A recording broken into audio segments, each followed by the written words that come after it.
The scientist stepped back and allowed the display in her helmet to adjust. Are you seeing this? Yes, enhancing your display. The scene came into focus. There were dozens of them, bodies stacked on top of each other, all the way to the opening of the cave. The emaciated black corpses blended seamlessly with the rock below them, and the ash that had fallen upon them, forming ridges and lumps that looked more like the above-ground roots of a massive tree. To the scientist's surprise, the bodies were intact. Extraordinary. No signs of cannibalism. These survivors knew each other. They could have been members of a tribe with a shared moral code. I think they marched here to the sea, seeking shelter and food. Her colleague switched her display to infrared, confirming they were all dead. His unspoken message was clear. Get on with it. She bent and withdrew a small cylinder. Collecting a sample now. She held the cylinder to the closest body and waited for it to collect the DNA sample. When it finished, she stood. Alpha Lander, Expedition Science Log, official entry. Preliminary observations confirm that subspecies 8472 has experienced an extinction-level event. Suspected cause is a supervolcano and subsequent volcanic winter. Species evolved approximately 130,000 local years before log date. Attempting to collect sample from last known survivor. She turned and walked into the cave. The lights on each side of her helmet flashed on, revealing the scene inside. Bodies lay clumped together at the walls, but the infrared display showed no signs of life. Several meters into the cave, the bodies stopped. She glanced down. Tracks. She thought they looked recent. On her helmet display, a faint sliver of crimson peeked out from the rock wall. Life signs.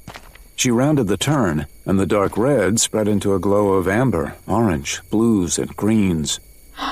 A survivor. The scientist tapped quickly at her palm controls, switching to normal view. The survivor was female. Her ribs protruded unnaturally, stretching her black skin as if they could rip through with every shallow breath she drew. Below the ribs, the abdomen wasn't as sunken as the scientist would have expected. She activated the infrared again and confirmed her suspicion. The female was pregnant. The scientist reached for another sample cylinder, but stopped abruptly. She turned her head just in time to see a massive male survivor stumble into the cramped space behind her. He was almost 20% taller than the average height of the other male bodies she had seen, and more broad-shouldered. The tribe's chief, perhaps? His ribs protruded grotesquely, worse than the female's. He held a forearm up, shielding his eyes from the lights that shone from the scientist's helmet. He had something in his hand. The scientist reached for her stun baton and staggered backward, away from the female. She activated the baton, but just before the male reached her, he veered away, collapsing against the wall at the female's side. He handed her the item in his hand, a mottled, rotten clump of flesh. She bit into it wildly, and he let his head fall back against the rock wall as his eyes closed. The scientist fought to control her breathing. Alpha Lander 1, I'm reading abnormal vitals. Are you in danger? The scientist tapped hastily on her palm control, disabling the suit's sensors and video feed. Negative, Lander 2. Possible suit malfunction. Proceeding to collect samples from last known survivors of subspecies 8472. She withdrew a cylinder, knelt beside the large male, and placed the cylinder inside the elbow of his right arm. The second it made contact, the male lifted his other arm toward her.